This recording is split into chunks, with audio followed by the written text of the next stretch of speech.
Today, we're diving into one of the world's great economic mysteries, Iran.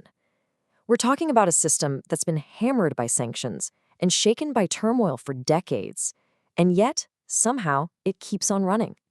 We're going to find out how. I mean, it's a real head-scratcher, right? On one hand, you've got this immense, crippling pressure from the outside world.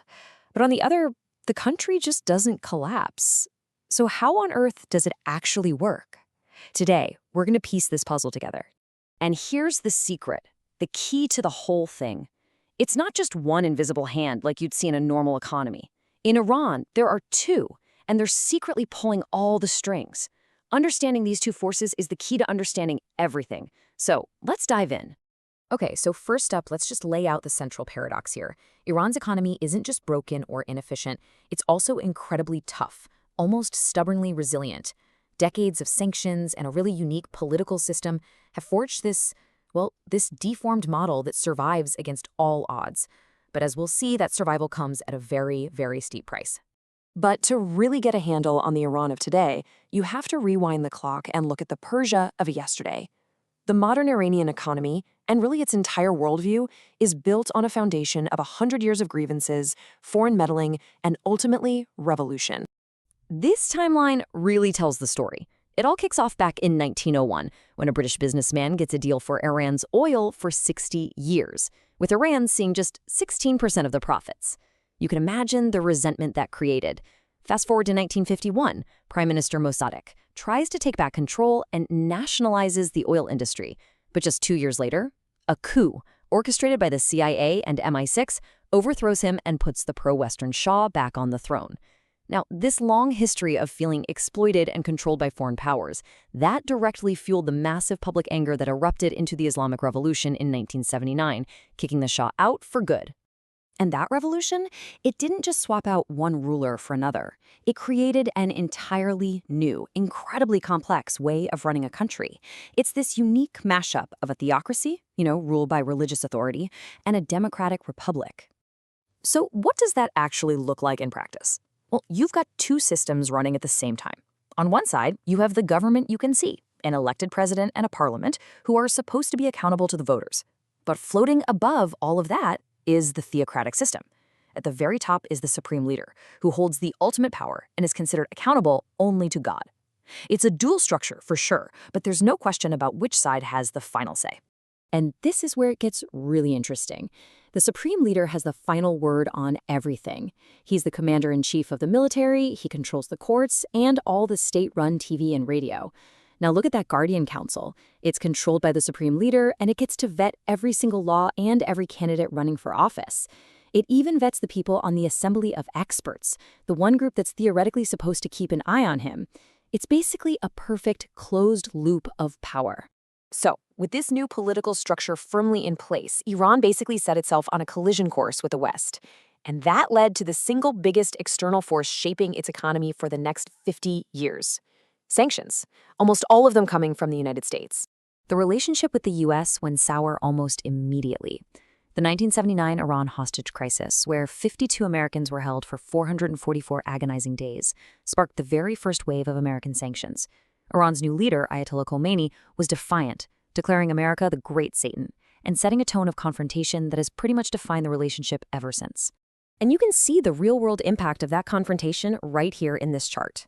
We're comparing Iran's economic output per person to its oil-rich neighbor Saudi Arabia, a country that hasn't faced those kinds of sanctions. Before things got really heavy around 2011, their paths weren't that different. But after, you see this dramatic split.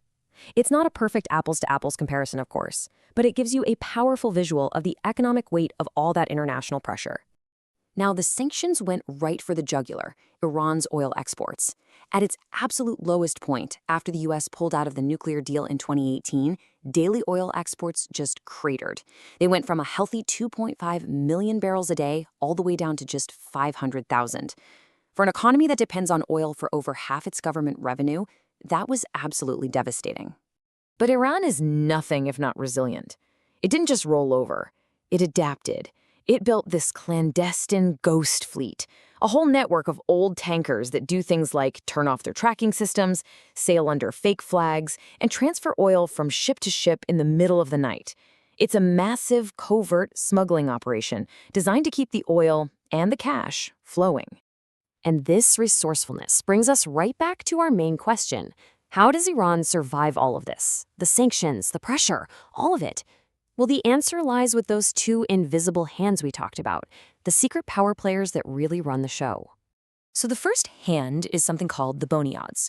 Now in Persian, that means foundations, and they're officially classified as religious charities. But they're not really charities at all. They're these huge economic empires. They're into everything from making pharmaceuticals to building dams. They pay zero taxes, and, this is the crucial part, they report only to the supreme leader.